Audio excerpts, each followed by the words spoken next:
The Life and Adventures of Nicholas Nickleby by Charles Dickens. Chapter 3. Mr. Ralph Nickleby receives sad tidings of his brother, but bears up nobly against the intelligence communicated to him. The reader is informed how he liked Nicholas, who is herein introduced, and how kindly he proposed to make his fortune at once. Having rendered his zealous assistance towards dispatching the lunch with all that promptitude and energy which are among the most important qualities that men of business can possess, Mr. Ralph Nickleby took a cordial farewell of his fellow speculators and bent his steps westward in unwonted good humour. As he passed St. Paul's, he stepped aside into a doorway to set his watch, and with his hand on the key and his eye on the cathedral dial, was intent upon so doing when a man suddenly stopped before him. It was Newman Noggs. "Ah, Newman," said Mr. Nickleby, looking up as he pursued his occupation. "The letter about the mortgage has come, has it? I thought it would." "Wrong," replied Newman. "What? And nobody called respecting it?" inquired Mr. Nickleby, pausing. Noggs shook his head. "What has come, then?" inquired Mr. Nickleby. "I have," said Newman. "What else?" demanded the master sternly. "This," said Newman, drawing a sealed letter slowly from his pocket. "Postmark, Strand, black wax, black border, woman's hand, C.N. in the corner." "Black wax," said Mr. Nickleby, glancing at the letter. "I know something of that hand, too, Newman. I shouldn't be surprised if my brother were dead." "I don't think you would," said Newman quietly. "Why not, sir?" demanded Mr. Nickleby. "You never are surprised," replied Newman. "That's all." Mr. Nickleby snatched the letter from his assistant, and fixing a cold look upon him, opened, read it, put it in his pocket, and having now hit the time to a second, began winding up his watch. "It is as I expected, Newman," said Mr. Nickleby, while he was thus engaged. "He is dead. Dear me. Well, that's a sudden thing. I shouldn't have thought it, really." With these touching expressions of sorrow, Mr. Nickleby replaced his watch in his fob, and, fitting on his gloves to a nicety, turned upon his way and walked slowly westward with his hands behind him. "Children alive?" inquired Noggs, stepping up to him. "Why, that's the very thing," replied Mr. Nickleby, as though his thoughts were about them at the moment. "They are both alive." "Both?" repeated Newman Noggs in a low voice. "And the widow too," added Mr. Nickleby. "And all three in London, confound 'em, all three here, Newman."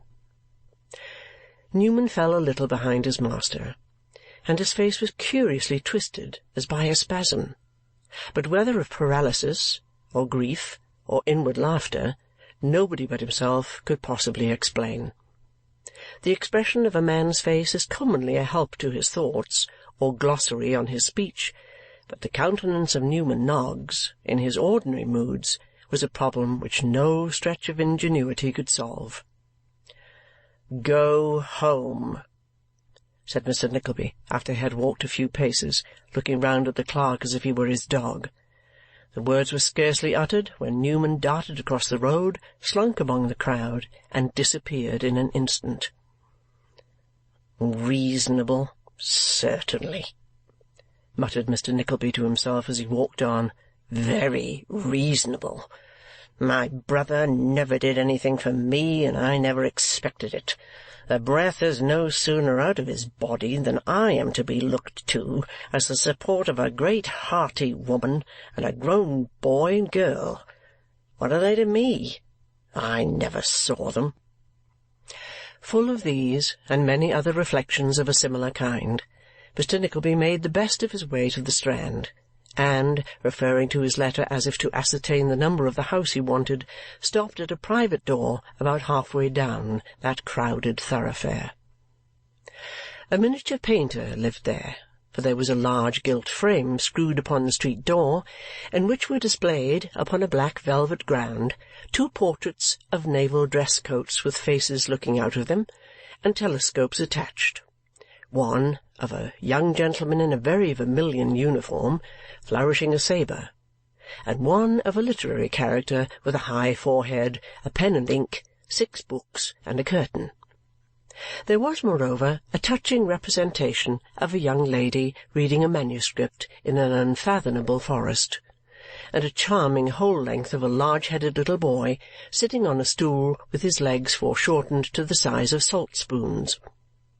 Besides these works of art, there were a great many heads of old ladies and gentlemen smirking at each other out of blue and brown skies, and an elegantly written card of terms with an embossed border. Mr. Nickleby glanced at these frivolities with great contempt, and gave a double knock, which, having been thrice repeated, was answered by a servant-girl with an uncommonly dirty face. "Is Mrs. Nickleby at home, girl?" demanded Ralph sharply. "Her name ain't Nickleby," said the girl. "Creevey, you mean." Mr. Nickleby looked very indignant at the handmaid on being thus corrected, and demanded with much asperity what she meant, which she was about to state, when a female voice proceeding from a perpendicular staircase at the end of the passage inquired who was wanted. "Mrs. Nickleby," said Ralph. "It's the 2nd floor, Hannah," said the same voice. "What a stupid thing you are! Is the 2nd floor at home?" "Somebody went out just now, but I think it was the attic which had been a-cleaning of himself," replied the girl. "You had better see," said the invisible female. "Show the gentleman where the bell is, and tell him he mustn't knock double knocks for the 2nd floor. I can't allow a knock, except when the bell's broke, and then it must be 2 single ones." "Here," said Ralph, walking in without more parley. "I beg your pardon. Is that Mrs. what's her name?" "Creevey. Creevey," replied the voice, as a yellow headdress bobbed over the banisters. "I'll speak to you a moment, ma'am, with your leave," said Ralph. The voice replied that the gentleman was to walk up, but he had walked up before it spoke, and stepping into the 1st floor was received by the wearer of the yellow headdress, who had a gown to correspond and was of much the same colour herself. Miss La Creevey was a mincing young lady of 50, and Miss La Creevey's apartment was the gilt frame downstairs on a larger scale and something dirtier. "Him," said Miss La Creevey, coughing delicately behind her black silk mitten. A miniature, I presume. A very strongly marked countenance for the purpose, sir. Have you ever sat before?" "You mistake my purpose, I see, ma'am," replied Mr. Nickleby in his usual blunt fashion. "I have no money to throw away on miniatures, ma'am, and nobody to give one to, thank God, if I had. Seeing you on the stairs, I wanted to ask a question of you about some lodgers here." Miss La Creevey coughed once more. This cough was to conceal her disappointment, and said, "Oh, indeed." "I infer from what you said to your servant that the floor above belongs to you, ma'am?" said Mr. Nickleby. Yes, it did, Miss La Creevey replied. The upper part of the house belonged to her, and as she had no necessity for the 2nd-floor rooms just then, she was in the habit of letting them. Indeed, there was a lady from the country and her 2 children in them at the present speaking. "A widow, ma'am?" said Ralph. "Yes, she is a widow," replied the lady. "A poor widow, ma'am?" said Ralph, with a powerful emphasis on that little adjective which conveys so much. "Well, I'm afraid she is poor," rejoined Miss La Creevey. "I happen to know that she is, ma'am," said Ralph. "Now, what business has a poor widow in such a house as this, ma'am?" "Very true," replied Miss La Creevy, not at all displeased with this implied compliment to the apartments. "Exceedingly true." "I know her circumstances intimately, ma'am," said Ralph. "In fact, I am a relation of the family, and I should recommend you not to keep them here, ma'am." "I should hope, if there was any compatibility to meet the pecuniary obligations," said Miss La Creevy with another cough, "that the lady's family would—" "No, they wouldn't, ma'am," interrupted Ralph hastily. "Don't think it." "If I am to understand that," said Miss La Creevy, "the case wears a very different appearance." "You may understand it then, ma'am," said Ralph, "and make your arrangements accordingly. I am the family, ma'am. At least, I believe I am the only relation they have, and I think it right that you should know I can't support them in their extravagances. How long have they taken these lodgings for?" "Only from week to week," replied Miss La Creevy. "Mrs. Nickleby paid the first week in advance." "Then you had better get them out at the end of it," said Ralph. "They can't do better than go back to the country, ma'am. They are in everybody's way here." "Certainly," said Miss La Creevy, rubbing her hands. "If Mrs. Nickleby took the apartments without the means of paying for them, it was very unbecoming a lady." "Of course it was, ma'am," said Ralph. "And naturally," continued Miss La Creevy, "I, who am at present an unprotected female, cannot afford to lose by the apartments." "Of course you can't, ma'am," replied Ralph. "Though, at the same time," added Miss La Creevy, who was plainly wavering between her good nature and her interest, "I have nothing whatever to say against the lady, who is extremely pleasant and affable, though, poor thing, she seems terribly low in her spirits, nor against the young people either, for nicer or better behaved young people cannot be." "Very well, ma'am," said Ralph, turning to the door, for these encomiums on poverty irritated him. "I have done my duty, and perhaps more than I ought. Of course, nobody will thank me for saying what I have." "I am sure I am very much obliged to you, at least, sir," said Miss La Creevy in a gracious manner. "Would you do me the favour to look at a few specimens of my portrait painting?" "You're very good, ma'am," said Mr. Nickleby, making off with great speed, "but as I have a visit to pay upstairs and my time is precious, I really can't." "At any other time, when you are passing, I shall be most happy," said Miss La Creevy. "Perhaps you will have the kindness to take a card of terms with you. Thank you. Good morning." "Good morning, ma'am," said Ralph, shutting the door abruptly after him to prevent any further conversation. "Now for my sister-in-law. Bah!" Climbing up another perpendicular flight, composed with great mechanical ingenuity of nothing but corner-stairs, Mr. Ralph Nickleby stopped to take breath on the landing, when he was overtaken by the handmaid whom the politeness of Miss La Creevy had dispatched to announce him, and who had apparently been making a variety of unsuccessful attempts since their last interview to wipe her dirty face clean upon an apron much dirtier. "What name?" said the girl. "Nickleby," replied Ralph. "Oh, Mrs. Nickleby," said the girl, throwing open the door. "Here's Mr. Nickleby." A lady in deep mourning rose as Mr. Ralph Nickleby entered, but appeared incapable of advancing to meet him, and leant upon the arm of a slight but very beautiful girl of about 17, who had been sitting by her. A youth, who appeared a year or two older, stepped forward and saluted Ralph as his uncle. "Oh," growled Ralph, with an ill-favoured frown. "You are Nicholas, I suppose?" "That is my name, sir," replied the youth. "Put my hat down," said Ralph imperiously. "Well, ma'am, how do you do? You must bear up against sorrow, ma'am. I always do." "Mine was no common loss," said Mrs. Nickleby, applying her handkerchief to her eyes. "It was no uncommon loss, ma'am," returned Ralph, as he coolly unbuttoned his spencer.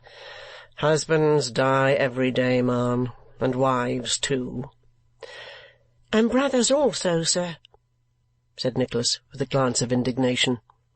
"Yes, sir, and puppies, and pug-dogs likewise," replied his uncle, taking a chair. "You didn't mention in your letter what my brother's complaint was, ma'am." "The doctors could attribute it to no particular disease," said Mrs. Nickleby, shedding tears. "We have too much reason to fear that he died of a broken heart." "Pooh!"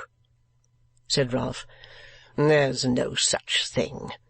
I can understand a man's dying of a broken neck, or suffering from a broken arm, or a broken head, or a broken leg, or a broken nose. But a broken heart? Nonsense! It's the cant of the day. If a man can't pay his debts, he dies of a broken heart, and his widow's a martyr." "Some people, I believe, have no hearts to break," observed Nicholas quietly. "How old is this boy, for God's sake?" inquired Ralph, wheeling back his chair and surveying his nephew from head to foot with intense scorn.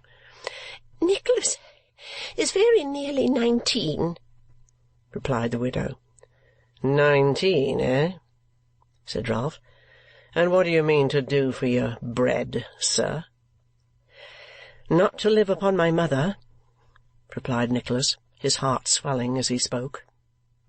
"You'd have little enough to live upon if you did," retorted the uncle, eyeing him contemptuously. "Whatever it be," said Nicholas, flushed with anger, "I shall not look to you to make it more." "Nicholas, my dear, recollect yourself," remonstrated Mrs. Nickleby.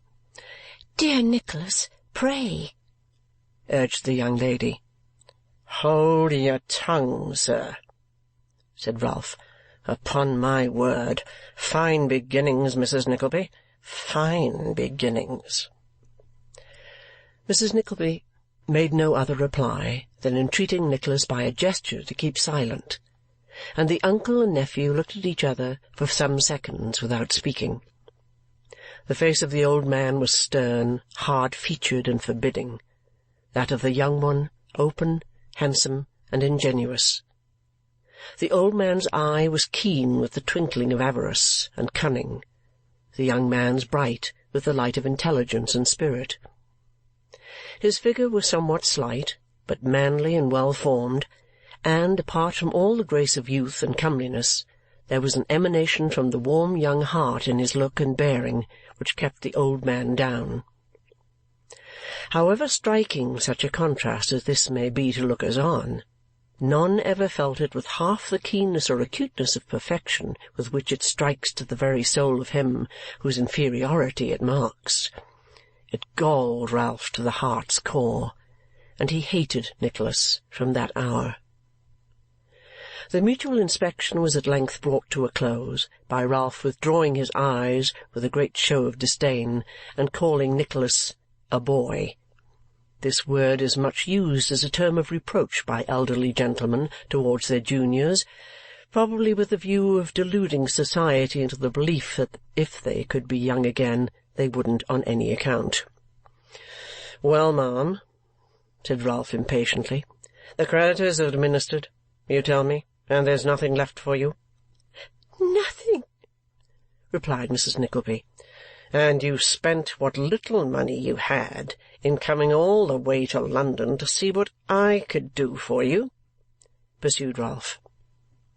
I hoped," faltered Mrs. Nickleby, "that you might have an opportunity of doing something for your brother's children. It was his dying wish that I should appeal to you in their behalf." "I don't know how it is," muttered Ralph, walking up and down the room, "but whenever a man dies without any property of his own, he always seems to think he has a right to dispose of other people's. What is your daughter fit for, ma'am?" "Kate has been well educated," sobbed Mrs. Nickleby. "Tell your uncle, my dear, how far you went in French and extras." The poor girl was about to murmur something when her uncle stopped her very unceremoniously. "We must try and get you apprenticed at some boarding-school," said Ralph.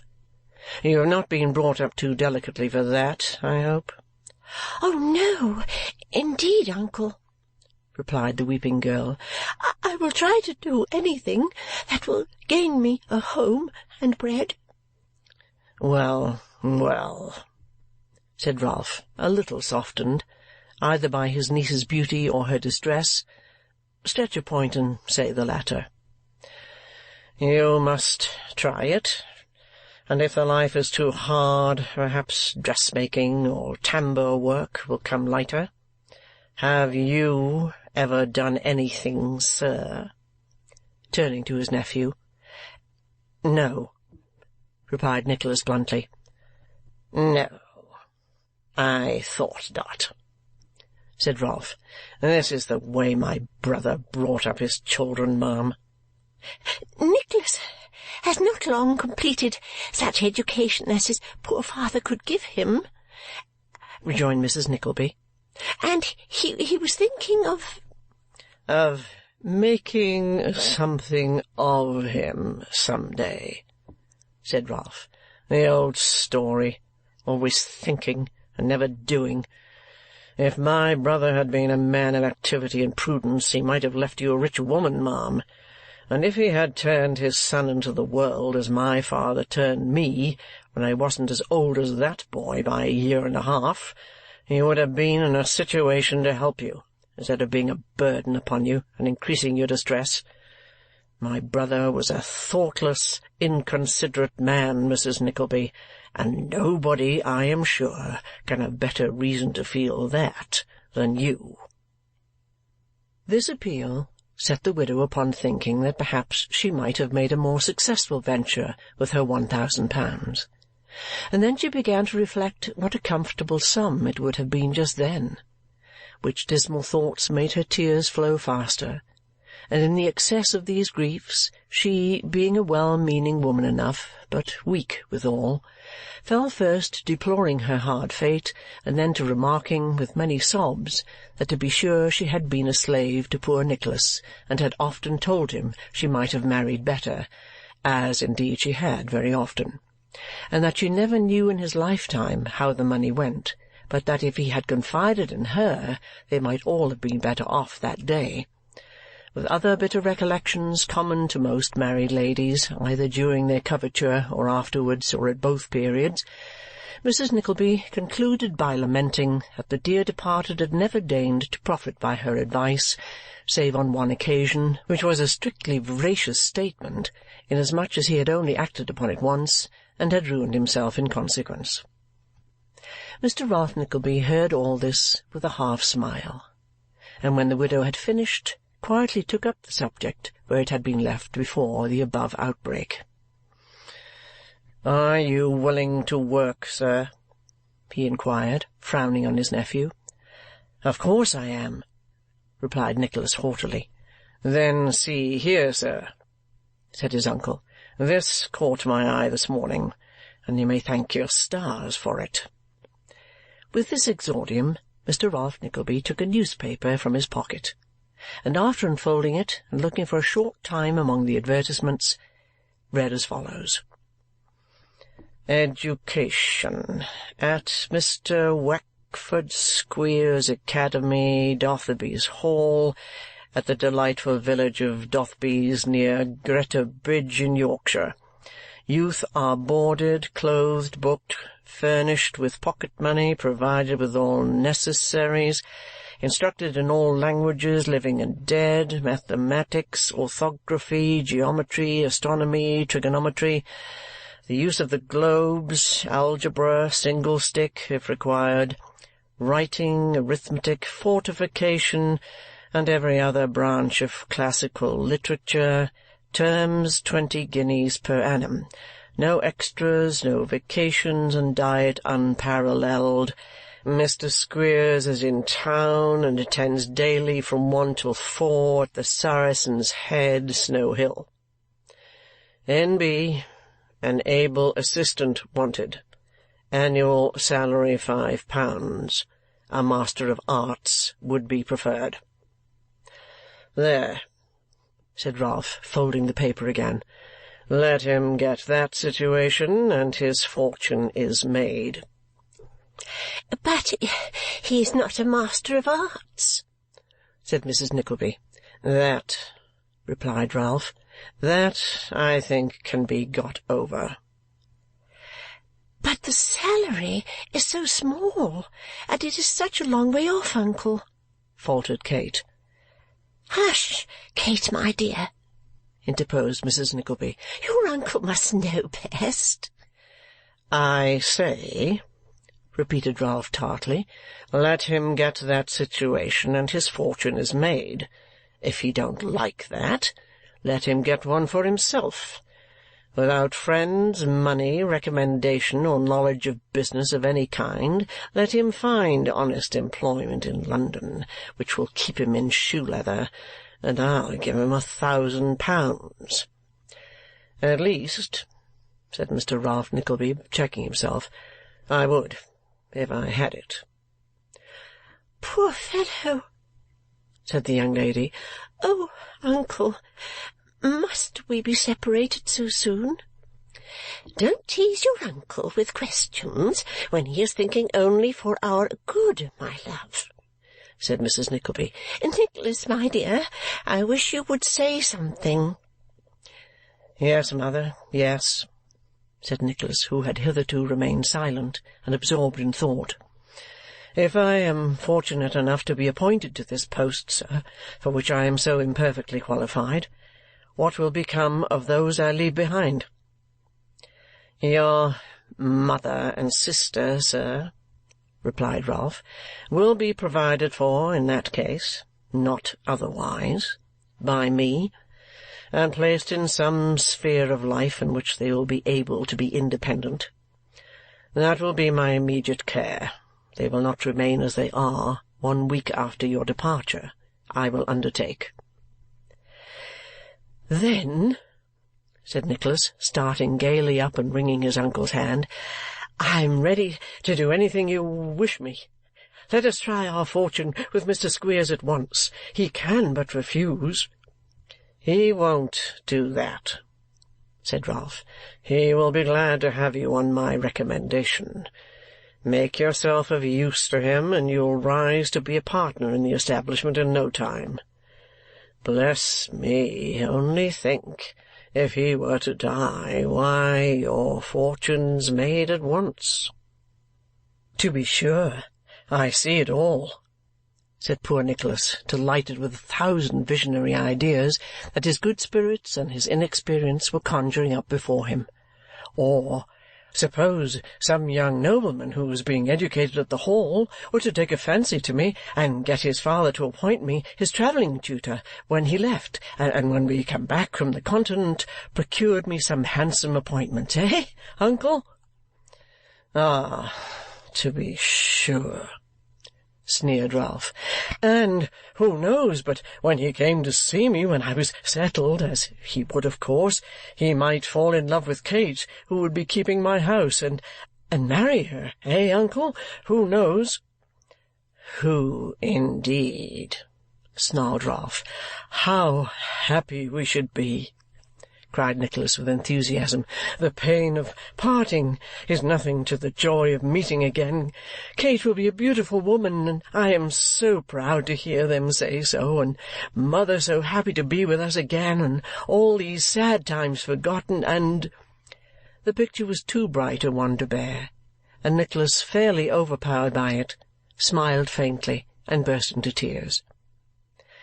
This simple family, born and bred in retirement, and wholly unacquainted with what is called the world, a conventional phrase which, being interpreted, often signifieth all the rascals in it, mingled their tears together at the thought of their first separation, and this first gush of feeling over, were proceeding to dilate with all the buoyancy of untried hope on the bright prospects before them, when Mr. Ralph Nickleby suggested that if they lost time, some more fortunate candidate might deprive Nicholas of the stepping-stone to fortune which the advertisement pointed out, and so undermine all their air-built castles. This timely reminder effectually stopped the conversation. Nicholas, having carefully copied the address of Mr. Squeers, the uncle and nephew issued forth together in quest of that accomplished gentleman. Nicholas firmly persuading himself that he had done his relative great injustice in disliking him at first sight, and Mrs. Nickleby being at some pains to inform her daughter that she was sure he was a much more kindly disposed person than he seemed, which Miss Nickleby dutifully remarked he might very easily be.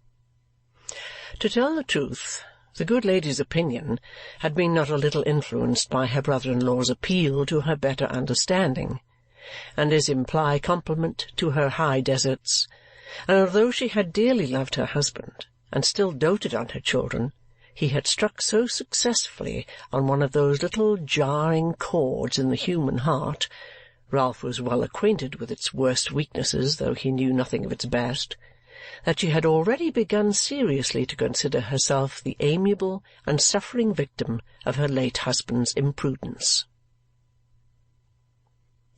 Chapter 3